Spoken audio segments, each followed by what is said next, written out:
मंडळी, राम मंदिर झालं, बद्रीनाथ धाम झालं, आता पुन्हा एक घोटाळा समोर येतोय, ज्यात भाविकांच्या श्रद्धास्थान असलेल्या ठिकाणी काही घोटाळेखोरांनी मोठा घोटाळा केल्याच्या बातम्या समोर येत आहेत. पण यावेळी घटना आपल्या महाराष्ट्रातलीच आणि आपल्या सर्वांच्या भावना दुखावणारी आहे. मंडळी, देवस्थानाच्या नावावर असलेली जमीन जर कोणीतरी बेकायदेशीरपणे स्वतःच्या नावावर करून घेतली तर तो फक्त आर्थिक घोटाळा असतो का? नाही, तो लाखो भाविकांच्या श्रद्धेवर झालेला आघात असतो. आणि हाच आघात महाराष्ट्रातील प्रत्येक भाविकाच्या मनावर झालाय. महाराष्ट्राची कुलस्वामिनी म्हणून ओळखल्या जाणाऱ्या आई तुळजाभवानीच्या देवस्थानाशी संबंधित असा एक धक्कादायक आरोप सध्या समोर येतोय. तब्बल 4121 एकर इनामी जमिनीच्या कथित गैरव्यवहारामुळे संपूर्ण राज्यात सध्या खळबळ उडाली आहे. म्हणूनच नेमकं हे प्रकरण काय आहे, 4121 एकर जमिनीचे गूढ नेमकं काय आहे आणि या प्रकरणात नेमकं कोण कोण सामील आहे, सगळं जाणून घेऊयात आजच्या या व्हिडिओमधून. नमस्कार, मी प्रथमेश आणि तुम्ही पाहताय विषयच भारी. मंडळी, तुळजापूर येथील आई तुळजाभवानी ही महाराष्ट्राची कुलस्वामिनी आहे. इथलं देवीचं मंदिर हे महाराष्ट्रातील सर्वात महत्वाच्या शक्तिपीठांपैकी एक मानलं जातं. दरवर्षी लाखो भाविक इथं दर्शनासाठी येतात. या देवस्थानाकडे वर्षानुवर्ष इनाम म्हणून मिळालेली मोठ्या प्रमाणात जमीन आहे. या जमिनींचा उपयोग देवस्थानाच्या उत्पन्नासाठी आणि धार्मिक व सामाजिक कामांसाठी होणं अपेक्षित असतं.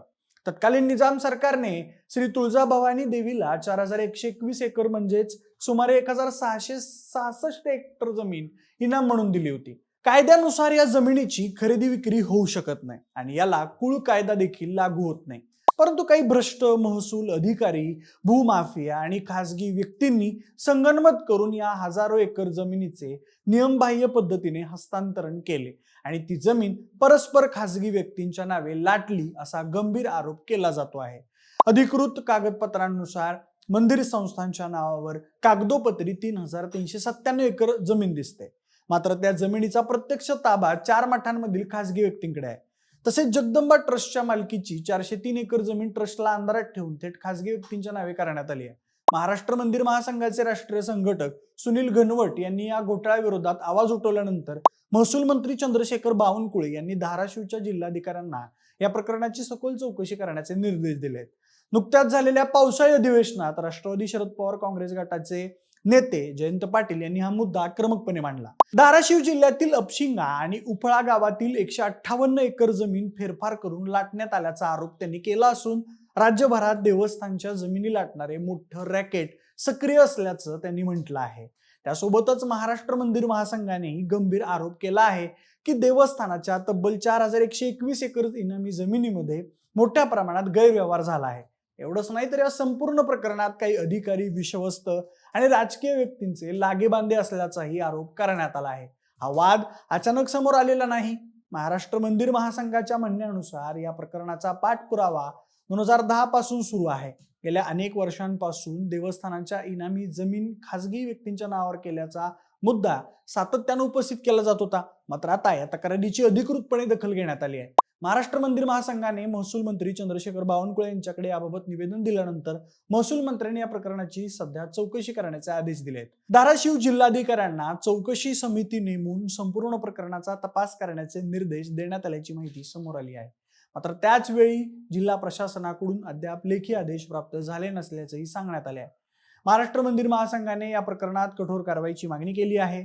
ज्या अधिकाऱ्यांच्या काळात हा कथित गैरव्यवहार झाला त्यांच्यावर कारवाई व्हावी, 403 एकरांसह संबंधित सर्व जमीन पुन्हा देवस्थानाच्या सातबारावर आणावी आणि या कथित घोटाळ्यामुळे देवस्थानाचं जे आर्थिक नुकसान झालं असेल त्याची भरपाई संबंधित दोषी अधिकाऱ्यांच्या वैयक्तिक जबाबदारीतून वसूल करण्यात यावी अशी मागणी सध्या करण्यात आली आहे. या प्रकरणामुळे धाराशिव जिल्ह्यासह राज्यभरात मोठी खळबळ उडाली आहे. कारण हा विषय केवळ जमिनीचा नाही तर राज्यातील सर्वात मोठ्या आणि ऐतिहासिक देवस्थानांपैकी एका संस्थेच्या मालमत्तेशी संबंधित आहे. तुळजाभवानी मंदिरात यापूर्वी भाविकांनी दान केलेल्या सोने चांदीच्या दागिन्यांमध्ये आणि दानपेटीतील पैशांच्या अपहाराची प्रकरणं CID चौकशीत समोर आलेली होती. आता जमिनीचा हा महाघोटाळा समोर आल्यानं भाविकांमधून सध्या तीव्र संताप व्यक्त होत आहे. सध्या या संपूर्ण प्रकरणाची चौकशी विभागीय आयुक्त छत्रपती संभाजीनगर आणि जिल्हाधिकारी यांच्या मार्फत सुरू असून चौकशी अहवालानंतर दोषी अधिकाऱ्यांवर आणि भूमाफियांवर कारवाई काय होते याकडे सर्वांचं लक्ष लागलंय. दरम्यान हे लक्षात घेणंही महत्वाचं आहे की सध्या समोर आलेली माहिती ही प्रामुख्यानं महाराष्ट्र मंदिर महासंघाने केलेल्या आरोपांवर आधारित आहे. या आरोपांची सत्यता चौकशी नंतरच स्पष्ट होणार आहे. चौकशी समितीचा अहवाल आल्यानंतरच कोण जबाबदार आहे, गैरव्यवहार झाला की नाही आणि पुढील कारवाई काय होणार याचं चित्र स्पष्ट समोर येईल.